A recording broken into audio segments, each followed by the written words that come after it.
ఈరోజు మన అతిథి. ఆయన గురించి చెప్పాలంటే ఒకప్పుడు ఆయన మత్తు డాక్టర్.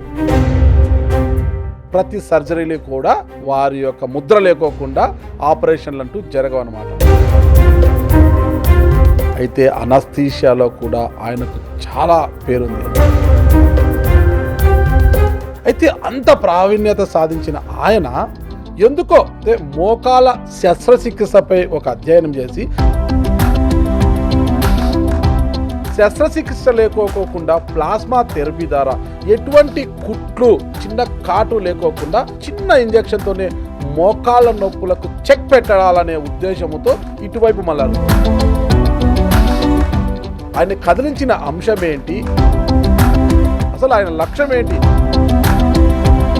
ఆయనే హైదరాబాద్ చెందిన Epione pain clinic pain specialist doctor Sudheer Dhara గారు ప్రస్తుతం మనతో ఉన్నారు. సార్ నమస్కారం. స్పోర్ట్స్ సార్, అసలు క్రీడలు అనేది మానసిక ఉల్లాసానికి దేహదారుఢ్యం పెంచుకు చాలా ఉపయోగపడే క్రీడలు.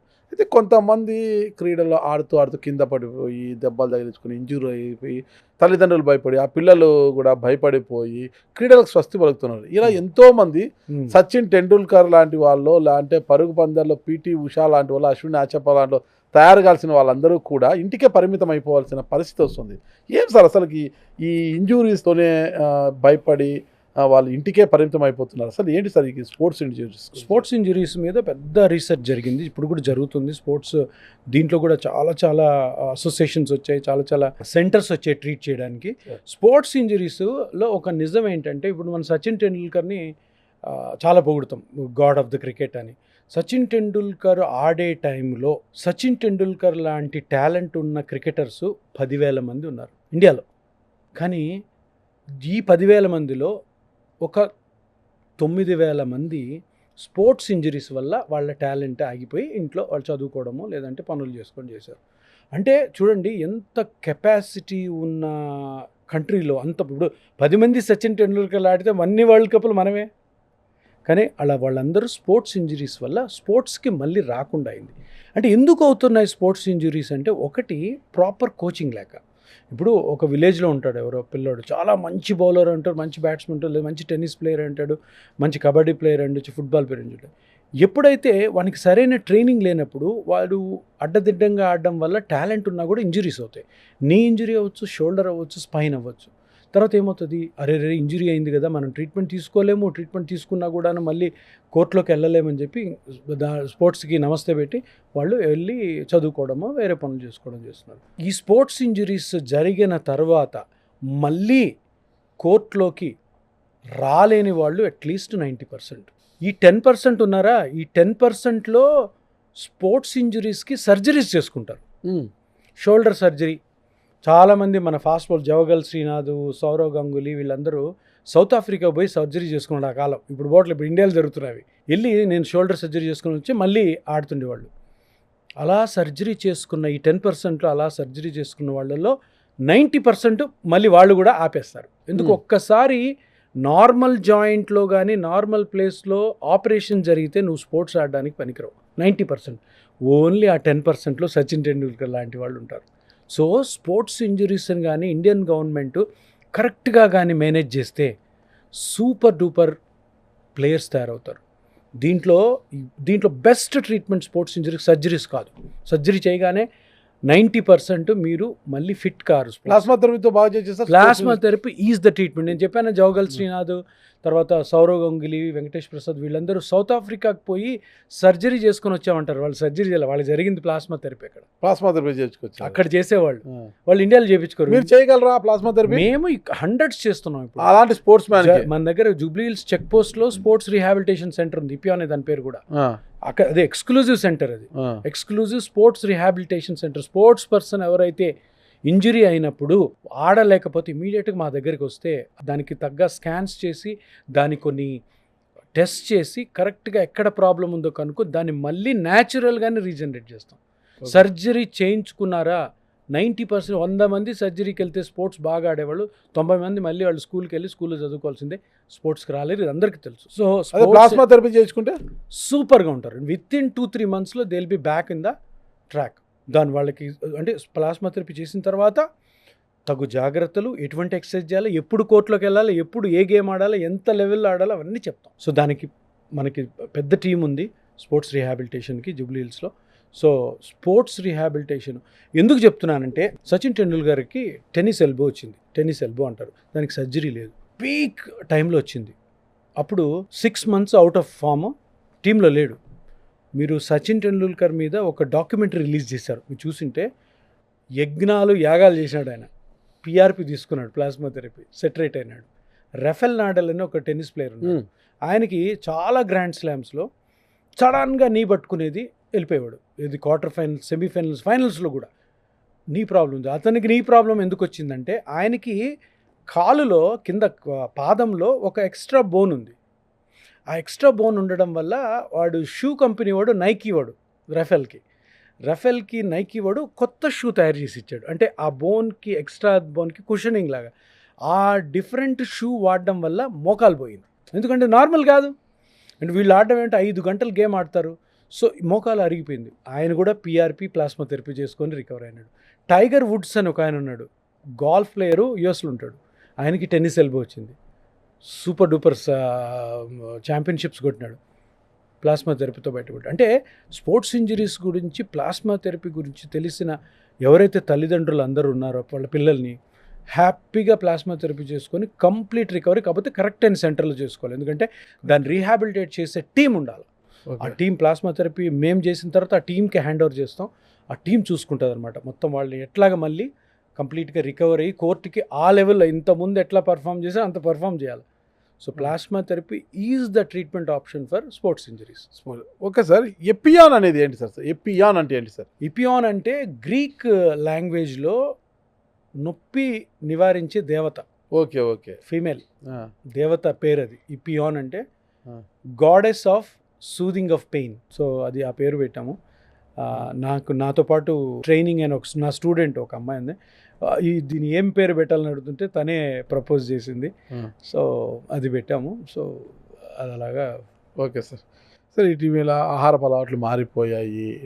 మిడ్ నైట్ మసాలాలు, ఇంకా మిడ్ నైట్స్ తినడము, మందు కొట్టడము, రెస్టారెంట్లకు వెళ్ళి 12 గంటలకు, లేదంటే రోడ్ సైడ్ ఫుడ్ 1 గంటకు తినడము, బెల్లి ఎక్కువైపోతుంది, ఫ్యాటీ పెరిగిపోతుంది, అందరూ మనం చూస్తున్నాం, శుభకాయలు ఎక్కువైపోతున్నారు.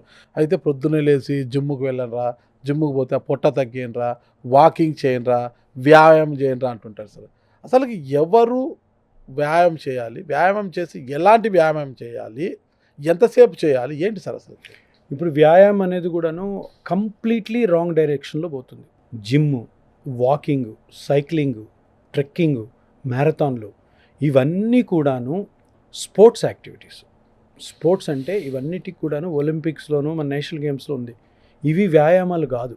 వ్యాయామం అనేది మెడికల్ బుక్స్ ప్రకారము, ఇప్పుడు మీరున్నారు, మీకు 51 years ఏజ్, మీకు ఎటువంటి నొప్పులు లేవు, మీరు నార్మల్గా మీ జర్నలిజం చేసుకున్నారు, మీకు ఒక prescribed activity of physical exercise ఉంటుంది, అదే చేయాలి మీరు. అది చెయ్యకుండా వేరేది ఏది చేసినా కూడాను మీ జాయింట్స్కి కానీ, మీ బ్యాక్ కానీ, మీ స్పైన్కి కానీ, మీ షోల్డర్కి కానీ, ఇతరత్ర ఏ జాయింట్కి కానీ అవి దెబ్బతినే అవకాశం ఉంది. అందరు ఏంటంటే ఇప్పుడు జిమ్ అనే ఉంది, జిమ్ పెద్ద commercial activity. Correct sir. Gym ఎందుకు వెళ్తారు? అందరు జిమ్లో మీరు ఫోటోలు చూడండి, కండలు పెంచినోడు ఉంటారు. వెళ్ళినోడు అందరు కూడా ఒక 2 monthsలో వచ్చేస్తుందా నాకు ఇది, లేదా 2 yearsలో వచ్చేస్తుందా అన్న ఉద్దేశంతోనే వాడికి ఒక 10,000, 15,000 నెలకి ఇచ్చి చేస్తాడు. అసలు జిమ్ ఎవరు చేయాలా? జిమ్ చేయమని ఏ మెడికల్ బుక్స్లో ఉండదు. Completely wrong concept. జిమ్ చేసేవాళ్ళు ఒక 4-5 ఉండాలి. జిమ్ ట్రైనర్స్ చేయాలి, ఎందుకంటే వాడి కండలు పెరిగితే వాడి బిజినెస్ జరిగేది. సినిమా యాక్టర్లు, సెలబ్రిటీస్, ఇంకెవరు ఉంటారు జిమ్ చేసేవాళ్ళు? Sports person. ఈ నలుగురు ఫిట్గా ఉండాలి. వాడు మజిల్స్ కోసం, మజిల్లో ఇది ఉండాలి, ఎండ్యూరెన్స్ ఉండాలి మజిల్లో. మీకు సాఫ్ట్వేర్ చేసేవాడికి, ఒక డాక్టర్కి, ఒక లాయర్కి జిమ్తో ఏం సంబంధం అండి? కండలతో ఏం సంబంధం? జిమ్ ఎంత చేస్తే అంత ఫ్యాట్ కరుగుతుంది, ఎంత స్వెట్ బయటకు వస్తే అంత మంచిది. ఇప్పుడు ఫ్యాట్ కరగాల్సిన అవసరం ఉంది. ఫ్యాట్ ఎక్కువ కావడం వల్ల ఎక్కడెక్కడ పొట్ట ఎక్కువ ఉంటే తగ్గించుకోవాలన్నా దానికి అబ్డామిన్ ఎక్సర్సైజ్ ఉన్నాయి. జిమ్కి వెళ్ళాల్సిన అవసరం లేదు. ఇప్పుడు జిమ్కి వెళ్ళాలి అంటే జిమ్కి ఎందుకు వెళ్ళాలన్న కోసం మీరు వేసుకోవాలి. ఇప్పుడు 40 years సాఫ్ట్వేర్ ఎంప్లాయ్ ఉన్నాడు, లేదా 40 years ఒక డాక్టర్ ఉన్నాడు, సడన్గా నేను జిమ్ పోవాలంటాడు. ఎందుకు? ఆ పక్కన వాడు ఎవడో చెప్పుంటాడు, లేదంటే జిమ్ ట్రైనర్ ఎప్పుడైనా కనపడింది, జిమ్కి వెళ్ళరా ఫుల్ ఫిట్ అయిపోతావు అని. ఫిట్నెస్కి హెల్త్కి సంబంధమే లేదు. ఫిట్నెస్ అంటే ఏంటి? ఫిట్ కనపడ్డమా? ఫిట్ కనపడినంత మాత్రం నువ్వు హెల్దీ కాదు. నీకు 6 ప్యాక్ వచ్చిందని నువ్వు హెల్దీ కాదు. నీకు కండలు వచ్చాయంటే హెల్దీ కాదు. అది చూపించుకోవడానికి బాగుంటుంది ఎవరికన్నా. కానీ అవి చేసిన తర్వాత నీ షోల్డర్లో క్రాక్ అయ్యి, నీ స్పైన్లో ప్రాబ్లం వచ్చి, డిస్క్ ప్రాబ్లం వచ్చి, మోకాలు తొందరగా అరిగిపోయి జిమ్ వెళ్ళడం వల్ల ఇవి కానీ వచ్చాయో దానికి సర్జరీలు, దానికి ట్రీట్మెంట్లు, జిమ్ మానేయాల్సి వస్తుంది అనవసరం. అంటే జిమ్ వల్ల కోరి తెచ్చుకున్న అనర్థాలు ఇవన్నీ. అందుకనే ఎక్సర్సైజ్ అంటే మీరు ఇప్పుడు అడిగింది ఏంటంటే అబ్డామిన్ తగ్గాలి, రోజు హెల్తీగా ఉండాలి. ఏం చేయాలి? మెడికల్ బుక్స్ ఏం చెప్తాయంటే వారానికి 6 రోజులు, 1 డే సెలవు కూడా ఉంది ఇందులో, పొద్దున సాయంత్రము 30 to 40 minutes mild to moderate physical exercise. చిన్నగా వాక్ చేయండి, చిన్నగా స్ట్రెచ్చింగ్స్ చేసుకోండి, చాలు. ఇంకేం చేయాల్సిన అవసరం లేదు. ఈ మ్యారథాన్స్ అని చెప్పి మన గవర్నమెంట్సే చాలా అన్ఫార్చునేట్గా చాలా దురదృష్టకరమైన ఇదేంటంటే గవర్నమెంట్స్ చెప్తాయి మ్యారథాన్. ఇప్పుడు మనం ఎప్పుడు పరిగెత్తుండము, సడన్గా మ్యారథాన్ 5K ఉంది, 10K ఉంది, మోకాలు పట్టుకుపోతే నడుము పట్టుకుపోతుంది. అది మ్యారథాన్ అనేది స్పోర్ట్, అది ఒలింపిక్స్లో ఉంటుంది. అది కామన్. వీళ్ళెందుకు పరిగెత్తాలండి? పరిగెత్తకూడదు. రన్నింగ్ కూడా చేయకూడదు. డాక్టర్ ప్రిస్క్రిప్షన్ లేదే వాకింగ్ చేయొద్దు, రన్నింగ్ చేయొద్దు, జాగింగ్ చేయొద్దు, జిమ్కి పోవద్దు, ఏ ఎక్సర్సైజ్. డాక్టర్ని అడగండి, సార్ నాది 35 years, నేను కొంచెం హెల్తీగా ఉండాలనుకుంటున్నాను, ఏం ఎక్సర్సైజ్ చేయాలి సార్, ఎంతసేపు చేయాలి చెప్తారు డాక్టర్. మీకు అంత డౌట్ ఉంటే నా దగ్గర రండి, నేను చెప్తాను. అంతేగాని అనవసరమైన ట్రాప్లో పడి ఎందుకు ఇంత మాట చెప్తున్నానండి. నేను రోజు 1-2 పేషెంట్స్ చూస్తాను జిమ్ నుంచి డైరెక్ట్గా వచ్చేవాళ్ళు ఈ షోల్డర్ ప్రాబ్లమ్ తోటి.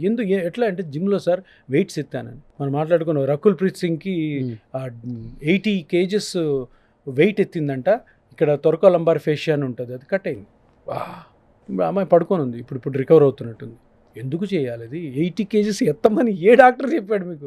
జిమ్ ట్రైనర్గా వాడు చదువుకొని ఉన్నాడు, వాడు చెప్తే అని నమ్మేస్తారా? ఫీమేల్కి హీరోయిన్ అయినా ఎందుకు ఎత్తాలి? ఎందుకు చెప్పండి? సో ఇవన్నీ కూడా రాంగ్ డైరెక్షన్లో పోతున్నాయి. ఎందుకు పోతున్నాయి అంటే, ఒకటి ఆ క్రేజ్ని మనము క్రియేట్ చేస్తున్నాం. రండి పిల్లలు నేర్చుకోండి. ఒకటి చేయొచ్చు. ఇప్పుడు అమ్మాయిలకి పెళ్ళి కావట్లేదు, కొంచెం లావుగా ఉన్నారు, జిమ్కి వెళ్ళి కొంచెం వెయిట్ తగ్గించుకోవచ్చు. లేదంటే మగపిల్లలు కూడా మ్యారేజ్ టైం వచ్చేసరికి బాగా ఫ్యాటీగా ఉన్నారు, చేసుకోవచ్చు. అంతేగాని మ్యారేజ్లు అయిపోయిన తర్వాత జాబులు చేసుకుంటూ పిల్లలంతా పుట్టిన తర్వాత అప్పుడు ఏదో హృతిక్ రోషన్లా కనపడాలని, ఓకే, లేదంటే పెద్ద పెద్ద బాడీ ఫ్యామిలీ ప్యాక్ కాస్త 6 ప్యాక్ లాగా కనిపించాలి. అవన్నీ చేయడం వల్ల చేయండి, వెళ్ళండి. కానీ దానివల్ల వచ్చే పర్యవసానాలన్నీ కొన్ని లక్షలు మీరు ఖర్చు పెట్టుకోవాల్సి వస్తుంది. ఇది తప్పకుండా అందరూ తెలుసుకోవాల్సిన విషయం. Okay, thank you sir. మొత్తం మీద ఏ కీళ్ళ నొప్పులకైనా, ఏ మోకాళ్ళ నొప్పులకైనా ప్లాస్మా థెరపీనే సురక్షితం అంటారు. The best. అంటే ఈ నమ్మకం అన్నది ప్రజల్లోకి వెళ్ళిన రోజు మన హ్యూమన్ కైండ్ అంతా కూడా బెటర్ వేలో పోతుంది. ఓకే, అనవసరంగా సర్జరీస్కి వెళ్ళకూడదు. ఓకే సార్, అందరు నమ్మాలి, సర్జరీ చేసే డాక్టర్లు కూడా నమ్మాలి. నమ్మినప్పుడు ప్రతి ఒక్కరు చేయండి, కరెక్ట్ పద్ధతిలో చేయండి, మంచి చేయండి మనుషులకి. ఎందుకు అంత పెద్ద పెద్ద సర్జరీస్కి వెళ్ళడం? సర్జరీ అవసరమైతే తప్పకుండా పోవాలి. సర్జరీ అవసరం లేనప్పుడు కూడా అందరినీ సర్జరీకి తీసుకెళ్ళడం, అది నమ్మడం ప్రజలు అన్నది తప్పు. దాని నుంచి బయటపడాలన్నదే ఈ ప్లాస్మా థెరపీ యొక్క ముఖ్య ఉద్దేశం. ఓకే, ఇది అండి మన ప్లాస్మా థెరపీ సృష్టికర్త అయిన డాక్టర్ సుధీర్ ధారా గారి యొక్క నేపథ్యము అండ్ ప్లాస్మా థెరపీకి ఉన్న ప్రాధాన్యత ఇది. మరి చూద్దాం ఎంతవరకు మోకాల చిప్పలు అరిగిపోయి నొప్పులతో బాధపడుతున్న వారు శస్త్రచికిత్సలకు వెళ్లకుండా ప్లాస్మా థెరపీ వైపు ఎంతమంది మొగ్గు చూపుతారనేది కూడా మనం వేచి చూద్దాం. Thank you sir. నమస్తే. సార్.